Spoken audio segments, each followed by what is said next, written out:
नमस्कार, India voice पर स्वागत है आपका। मैं हूं आपके साथ प्रियंका मिश्रा। बुलेटिन की शुरुआत करेंगे ब्रेकिंग खबर के साथ। देहरादून में भारी बारिश का कहर जारी। देहरादून में भारी बारिश का कहर जारी। ताश के पत्तों की तरह ढह गई डिफेंस कॉलेज की इमारत। इस वक्त की अहम खबर देहरादून से आ रही है। देहरादून में बारिश का कहर लगातार जारी है। ताश के पत्तों की तरह ढह गई डिफेंस कॉलेज की इमारत। देहरादून में माल देवता इलाके के करीब हुई घटना। देहरादून में माल देवता इलाके के करीब हुई घटना। देहरादून में बारिश से जुड़ी बड़ी खबर। देहरादून में भारी बारिश का कहर लगातार जारी है। जिस तरह से अभी तक वहां पर 650 करोड़ से अधिक का नुकसान बताया जा रहा है। ऐसे में लगातार बारिश के चलते घाटी में लोगों का जीना मुहाल हो गया है। देहरादून में भारी बारिश के कारण डिफेंस कॉलेज की इमारत ढह गई। ताश के पत्तों की तरह ढही डिफेंस की इमारत।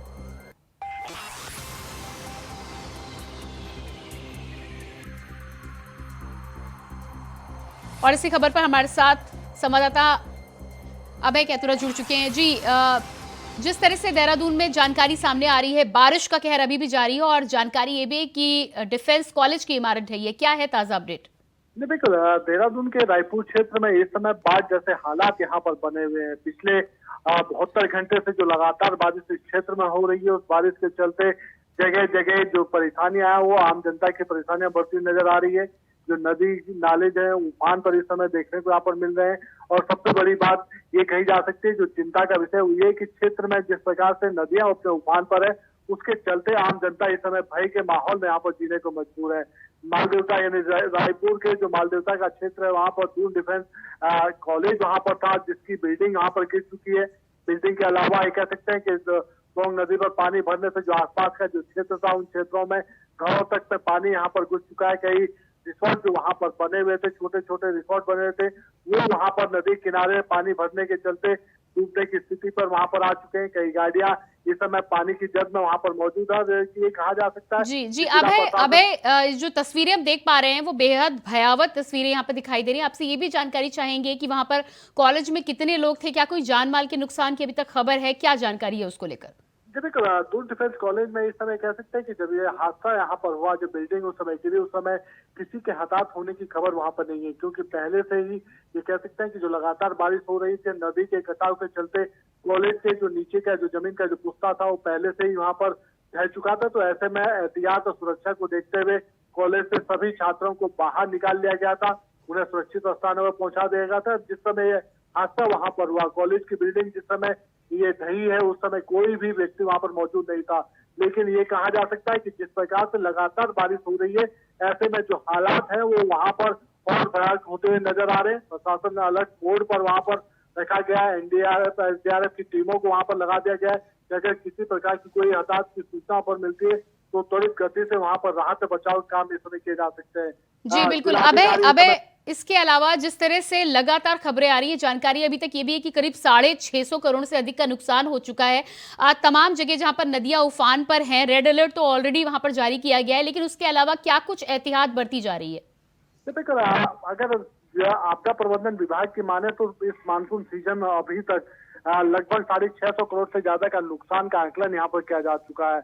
और ये आंकलन प्राइमरी आंकलन इस समय कहा जा सकता है, क्योंकि अभी भी ये कह सकते हैं कि जो मानसून सीजन में बारिश के चलते जो नुकसान की घटना है, उसमें और इजाफा यहाँ पर हो रहा है। तो ये नुकसान का जो आंकड़ा है और यहाँ पर बढ़ सकता है। तो लगातार एहतियात की प्रशासन की तरफ से एहतियात और राहत के बचाव के जो काम है, उनको त्वरित गति से करने के लिए कहा जा रहा है। खुद एसडीआरएफ की जो टीमें हैं वो त्वरित गति से यहाँ पर कर रही है। जिला प्रशासन यहाँ पर काम कर रहा है। लोगों से इस समय कहा जा सकता है कि जो लोग इस समय यात्रा कर रहे हैं, लोगों से अपील की जा रही है कि अनावश्यक इस समय यात्रा यहाँ पर ना करें, चाहे वो चारधाम की यात्रा हो या फिर पहाड़ी मार्गों पर दूसरी जगहों की यात्रा हो। अनावश्यक यात्रा करने से परहेज करने के लिए यहाँ पर कहा गया है। इसके अलावा जो लोग नदी नाले या संभावित ऐसी जगह जहाँ पर खतरा बढ़ सकता है, भूस्खलन की संभावनाएं वहां पर हो सकती है, वहां से लोगों को सुरक्षित स्थानों पर जाने के लिए हिदायत जरूर दी जा रही है। प्रशासन अपना स्तर पर जागरूकता फैला रहा है। आम जनता से भी सहयोग की अपील यहाँ पर की जा रही है। और जो मौसम है, मौसम लगातार यहाँ पर अपना मिजाज बदले हुए है। तो ऐसे में कहा जा सकता है कि 15 अगस्त तक का जो दिन है वो उत्तराखंड के लिए और भारी यहाँ पर गुजरने की संभावनाएं जताई जा सकती है। जी बिल्कुल। इसके अलावा जिन लोगों को विस्थापित किया गया है या जो लोग राहत कैंपों में इस समय रोके गए हैं, अपने घरों से जिनको दूर बसाया गया है, उनके लिए जो राहत सामग्री है, खाने पीने का इंतजाम है, उसको लेकर क्या जानकारी है? जी बिल्कुल, जिला प्रशासन उन सब चीजों के लिए अपने स्तर पर काम कर रहा है। जिला प्रशासन के जो आपदा प्रबंधन जो टीमें हैं वो सभी राहत कैंपों पर नजर बनाए हुए हैं। जो लोग वहां पर विस्थापित किए जा चुके हैं, जिनको सुरक्षित स्थान पर रखा गया, उनके खाने पीने की व्यवस्थाओं से लेकर स्वास्थ्य तक की जो स्वास्थ्य व्यवस्था है उनको दुरुस्त करने का काम यहाँ पर किया जा रहा है। लेकिन जिस प्रकार से उत्तराखंड में यह आसमानी बारिश आफत की बारिश बन रही है, तो ऐसे में समझा जा सकता है कि जो आम जनता का जनजीवन है वो इस समय पटरी से उतरा नजर आ रहा है। जो व्यवस्था है वहां पर दुरुस्त होनी चाहिए, जो व्यवस्था यहाँ पर देखने को नहीं मिल रही है। लगातार प्रशासन के सामने जो चुनौतियां हैं और चुनौतियां बढ़ने का काम यहाँ पर हो रहा है। जी बिल्कुल। तो जिस तरह से आपने बोला है कि राहत के इंतजाम वहां पर किए जा रहे हैं, लोगों को सामग्रियां मिल रही हैं, तमाम लोग जो इस बात की शिकायत कर रहे हैं कि जो भी नुकसान अभी तक हुआ है उसके हिसाब से प्रशासन की ओर से उन्हें मदद नहीं मिल रही है। जिन लोगों के घर ढहे हैं, जिन्हें नुकसान हुआ है, घरों के सामानों का नुकसान हुआ है, उसको लेकर सरकार अब क्या मदद की योजना चला रही है और क्या लोगों को मदद मिल रही है प्रॉपर तरीके से, उस बारे में जानकारी दें। जी बिल्कुल, ये कह सकते हैं कि जिन क्षेत्रों में ज्यादा नुकसान वहां पर जहां पर हुआ है उन क्षेत्रों में जिला प्रशासन और आपदा प्रबंधन की टीमें लगातार वहां पर संपर्क बनाए हुए हैं, लगातार उस पर निगरानी रखे हुए हैं।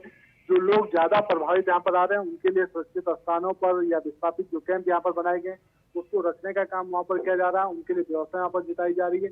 जो जरूरी सामान है, चाहे वो राशन किट हो या फिर स्वास्थ्य संबंधी जो किट है, उनको देने का काम वहाँ पर किया जा रहा है। इसके अलावा जो लोग हताहत हुए हैं उन लोगों के लिए जो प्राथमिक मुआवजे की राशि जो देने की जो प्रावधान यहाँ पर है उसको देने का काम जिला प्रशासन के स्तर पर यहाँ पर किया जा रहा है। लेकिन जिस प्रकार से लगातार बारिश हो रही है तो ऐसे में समझा जा सकता है कि जनता को और सावधानियां बरतने की आवश्यकता है। जो प्रशासन के दिशा निर्देश है उनका पालन करने की आवश्यकता है ताकि जनता किसी भी परेशानी में पड़ने से बची जा सके।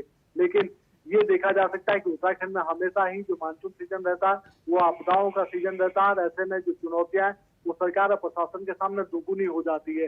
प्रशासन अपने स्तर पर काम कर रहा है, लेकिन अभी भी ये कह सकते हैं चाहे देहरादून का क्षेत्र हो या फिर दूरस्थ पहाड़ी जनपदों के क्षेत्र हो, वहां पर जो परेशानी है वो प्रशासन के सामने मुंह बाए हुए खड़ी है और उनसे निपटने के लिए कह सकते हैं कि प्रशासन को कड़ी मशक्कत यहाँ पर करनी पड़ती है। जी बिल्कुल अभय, इस तमाम जानकारी के लिए आपको बहुत बहुत शुक्रिया। तो आप देख पा रहे हैं, आपको तस्वीरें दिखा रहे हैं किस तरह से ताश की पत्तों की तरह ये डिफेंस कॉलेज यहाँ पर ढहता हुआ नजर आ रहा है। और इस तरह की जो घटनाएं हैं वो बारिश के मौसम में उत्तराखंड में आम हो जाती हैं। 650 करोड़ का अभी तक नुकसान हो गया है अलग अलग जगह पर, जहां पर नदियां उफान पर हैं, वहां पर इस तरह की ना जाने कितनी इमारतें, कितनी सड़कें, कितना लैंडस्लाइड देखने को मिल रहा है। ऐसे में जिस तरह से हमारे संवाददाता बता रहे थे कि सरकार के साथ ही साथ जनता के लिए भी ये मौसम बेहद चुनौती भरा रहता है, चेतावनी भरा रहता है। और ऐसे में दोनों को मिल के निपट पाना, आगे क्या कुछ हो पाता है, किस तरह से इंतजाम होता है, ये बारिश के बाद ही पता चल पाएगा।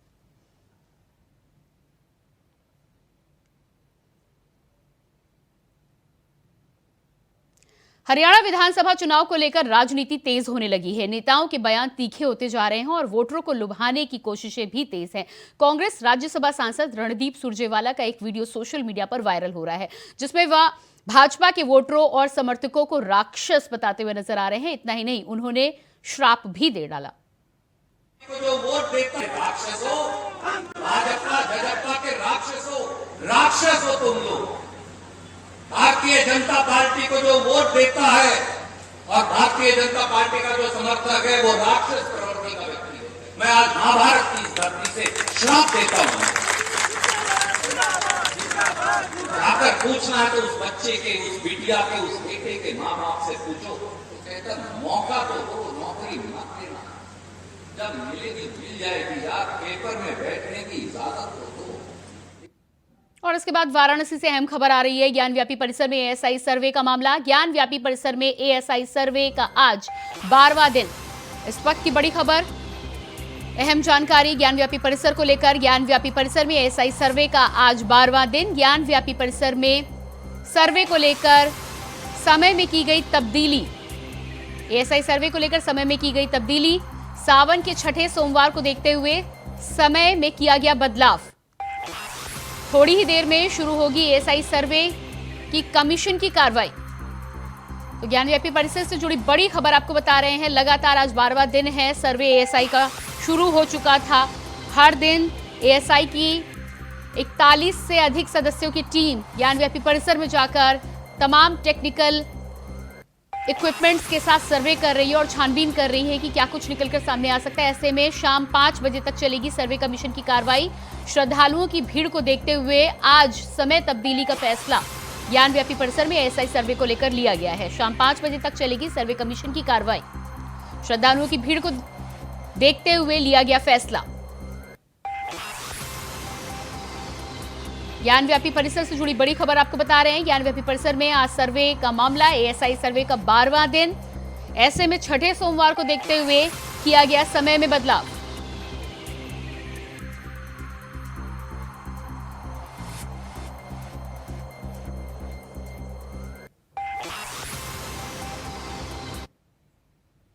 और अब बात करते हैं अगली खबर की। विभाजन विभीषिका स्मृति दिवस पर पीएम मोदी ने ट्वीट किया है, जहां ट्वीट कर कहा है कि विभाजन विभीषिका स्मृति दिवस उन भारतवासियों को श्रद्धापूर्वक स्मरण करने का अवसर है जिनका जीवन देश के बंटवारे की बलि चढ़ गया। इसके साथ ही यह दिन उन लोगों को कष्ट और संघर्ष को भी याद दिलाता है जिन्होंने विस्थापन का दंश झेलने को मजबूर होना पड़ा। जिन्हें ऐसे सभी लोगों को आज मेरा शत शत नमन है।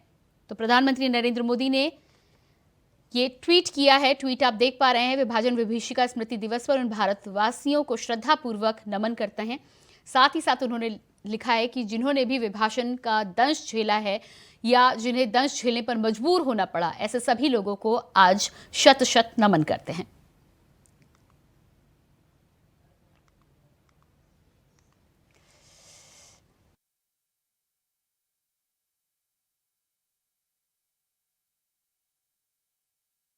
विभाजन विभीषिका स्मृति दिवस पर उन भारतवासियों को श्रद्धापूर्वक उन्होंने नमन किया है।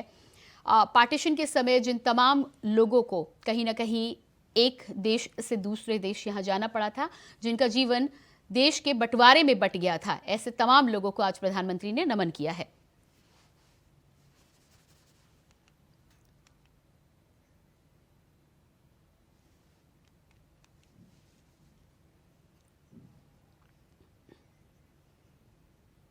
देश के गृह मंत्री अमित शाह ने विभाजन काल की विभीषिका को याद करते हुए विभाजन काल की विभीषिका पर कहा है, ट्वीट कर लिखा है, 1947 में धर्म के आधार पर देश का विभाजन इतिहास का एक काला अध्याय है। इससे उत्पन्न हुई नफरत ने लाखों लोगों की जान ले ली और करोड़ों लोगों को विस्थापित कर गया। देश को इसकी भारी कीमत चुकानी पड़ी और कई लोग आज भी इस विभीषिका का दंश झेल रहे हैं। आज विभाजन विभीषिका स्मृति दिवस पर उन सभी लोगों को नमन करता हूं जिन्होंने विभाजन के कारण अपनी और अपने परिजनों की जान गंवाई। तो प्रधानमंत्री नरेंद्र मोदी के बाद गृह मंत्री अमित शाह ने भी अपने सोशल मीडिया साइट पर विभाजन विभीषिका दिवस पर उन तमाम लोगों को याद किया है जिन्होंने विभाजन का दुख झेला है, दंश झेला है।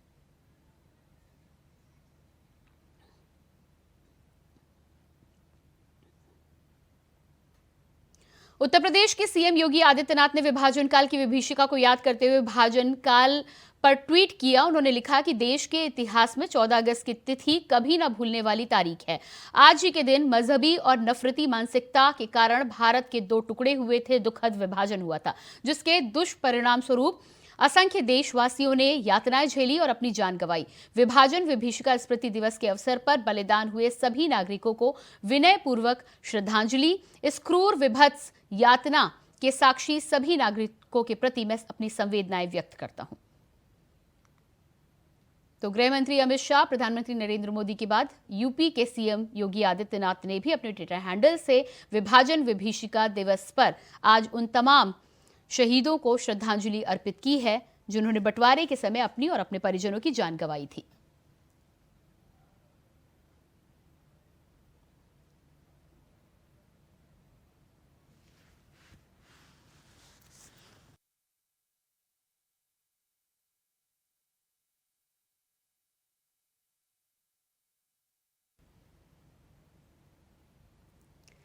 सावन के इस पावन अवसर पर सीएम योगी आदित्यनाथ ने गोरखनाथ मंदिर पहुंचकर जन कल्याण के लिए भगवान शिव का रुद्राभिषेक किया। इसके बाद हवन पूजन किया। आपको बता दें कि करीब 1 घंटे तक चले इस अनुष्ठान में सीएम ने भगवान शिव का अभिषेक और पूजन संपन्न किया।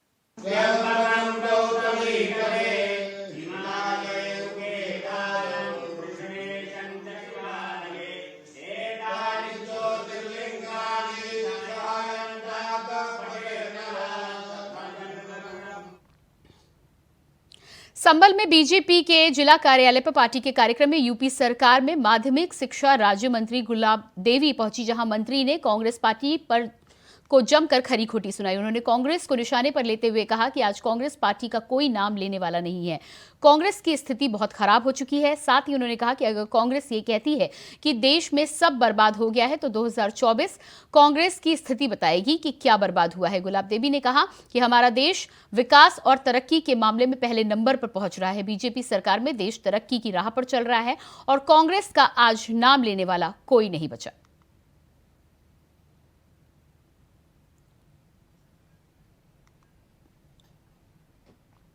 कह रहे हैं कि सब कुछ बर्बाद हो गया, ये तो 2024 बताएगी और उनकी स्थिति उन्हें बता रही है कि क्या बर्बाद हुआ है। वो खुद में बर्बाद हुए हैं या देश बर्बाद हुआ है।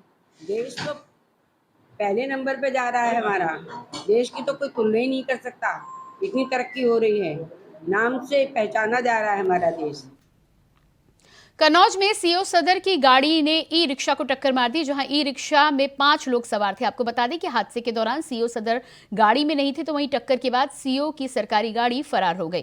शिफ्ट चेंज करके ड्राइवर और गनर ड्यूटी पर जा रहे थे। वहीं पुलिस और राहगीरों ने मामले को घायलों को जिला अस्पताल पहुंचाया है। सभी घायलों की हालत गंभीर होने पर उन्हें हायर सेंटर रेफर किया गया है।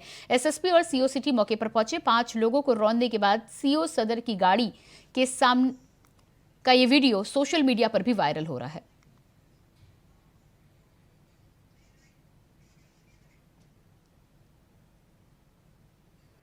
आज रात्रि लगभग 10 बजे जब शिफ्ट चेंज करके क्षेत्राधिकारी सदर के गनर ड्राइवर पुलिस लाइन से वापस इनके पास आ रहे थे, तो रास्ते में एक ई रिक्शा के साथ इनकी एक्सीडेंट हो गई, जिसमें ई रिक्शा ड्राइवर समेत कुल 5 व्यक्ति घायल हुए।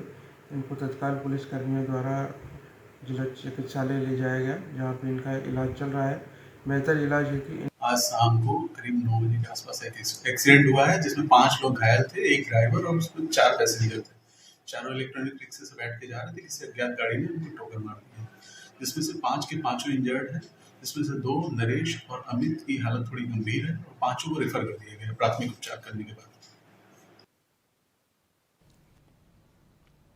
दिल्ली में स्वतंत्रता दिवस समारोह के पहले राष्ट्रीय राजधानी में सुरक्षा बढ़ाई गई है, जहां स्वतंत्रता दिवस के समारोह से पहले लाल किले पर सुरक्षा कड़ी कर दी गई है और पुलिसकर्मी वाहनों की जांच कर रहे हैं। इसके अलावा स्वतंत्रता दिवस के मद्देनजर रेल भवन और कृषि भवन को तिरंगे रंग से रंग दिया गया है।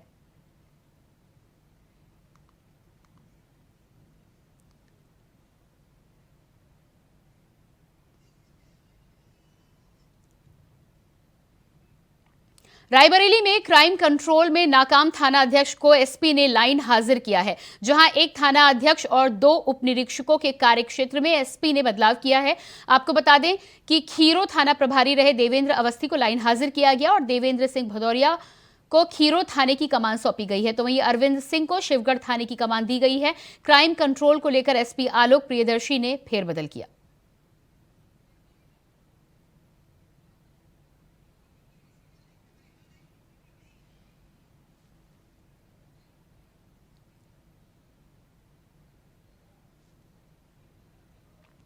हरियाणा के नूंह में हिंसा के बाद से इंटरनेट सेवा बहाल कर दी गई है। प्रशासन ने 13 दिनों के बाद जिले के विभिन्न क्षेत्रों में बंद इंटरनेट सेवा को फिर से बहाल किया है। प्रशासन की तरफ से सोशल मीडिया पर निगरानी जारी रखी जाएगी। किसी भी तरह के विवादित पोस्ट करने वालों के खिलाफ कार्रवाई की जाएगी। नूंह में 31 जुलाई को सांप्रदायिक हिंसा भड़कने के बाद स्कूल और कॉलेज बंद कर दिए गए थे, जिसके बाद हालात में सुधार के बाद अब इंटरनेट सेवा को बहाल किया गया है।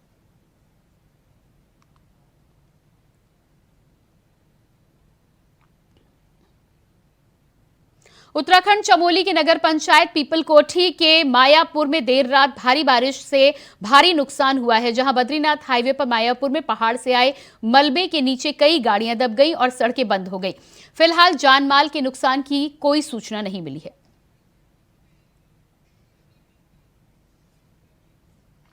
हिमाचल प्रदेश के सोलन के कंडाघाट उपमंडल के जादौन गांव में बादल फटा है, जहां 2 घर और 1 गौशाला उसमें बह गई है, तो वहीं बादल फटने की घटना के बाद 2 शव बरामद होने से मरने वालों की संख्या बढ़कर अब 7 हो गई है। जहां हिमाचल प्रदेश के मुख्यमंत्री सुखविंदर सिंह सुक्खू ने सोलन के जादौन गांव में बादल फटने से 7 लोगों की मौत पर शोक व्यक्त किया है। उन्होंने ट्वीट कर लिखा है कि हमने अधिकारियों को इस कठिन समय में प्रभावित परिवारों को हर संभव सहायता और समर्थन सुनिश्चित करने का निर्देश दिया है।